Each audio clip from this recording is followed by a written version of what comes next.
All right, welcome back, Focus learners, to another high-energy explainer.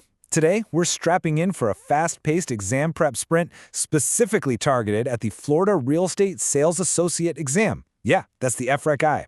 If you're gearing up for test day, you need absolute clarity. And, well, that's exactly what we're going to deliver right now. Okay, let's dive into this, because the stakes here are incredibly real. Just look at this score report, a 68, but the passing score is a 75. That literally means missing just a handful of questions is the difference between starting your shiny new career and having to pay to retake the test. Now, real estate contracts make up a massive 12% of your exam. So mastering this single section, that's your golden ticket. Section 1. The Playbook, Contract Essentials and the Statute of Frauds. So, to secure that 12%, we really need to establish the foundational rules of the game. For a real estate contract to even get off the ground, it needs a few absolutely non-negotiable ingredients. You've got to have competent parties, mutual assent, which basically means a genuine meeting of the minds, a lawful object, and consideration, which is just the value being exchanged. But here's the major trap to watch out for: the Statute of Frauds. This rule strictly demands that real estate contracts absolutely must be put in writing to be enforceable. Definitely keep that one in your back pocket. Section 2. The Matchups, Contract Categories, Head-to-Head. And this brilliantly illustrates our first battle: express versus implied contracts. An express contract is entirely stated in words, right? Either written or spoken. You know exactly what the deal is. An implied contract, on the flip side, is created entirely by actions or conduct. The easiest way to remember it: express is declared, implied is demonstrated. Next up, we've got bilateral versus a unilateral. Let's keep the pace up here. A bilateral contract is an agreement where two parties make promises to each other, like, I promise to sell you my house, you promise to pay me. Simple. Now, a unilateral contract, that's a one-way street. Only one party makes a promise. For example, I promise to pay a reward if someone finds my lost dog. So it's just two-way versus one-way.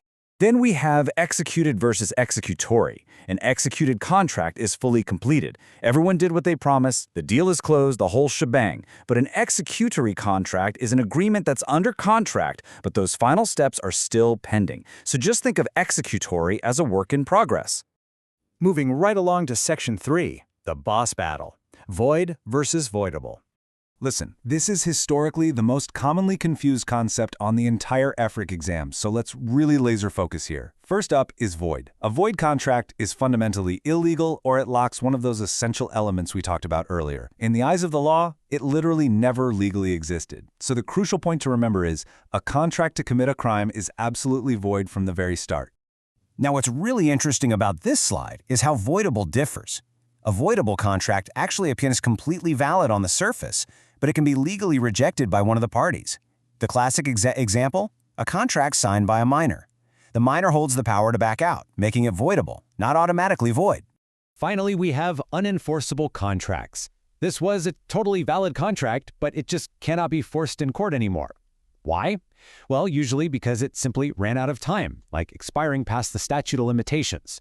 It was good once, but yeah, not anymore. Section 4. The Scrimmage. Time for a rapid review quiz.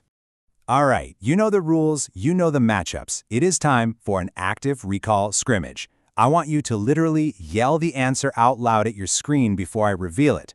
Ready? Scenario 1. A broker promises $500 to any agent who brings a buyer this weekend. Think about it. Boom! Unilateral. And the reason? Only one party, the broker, made a promise.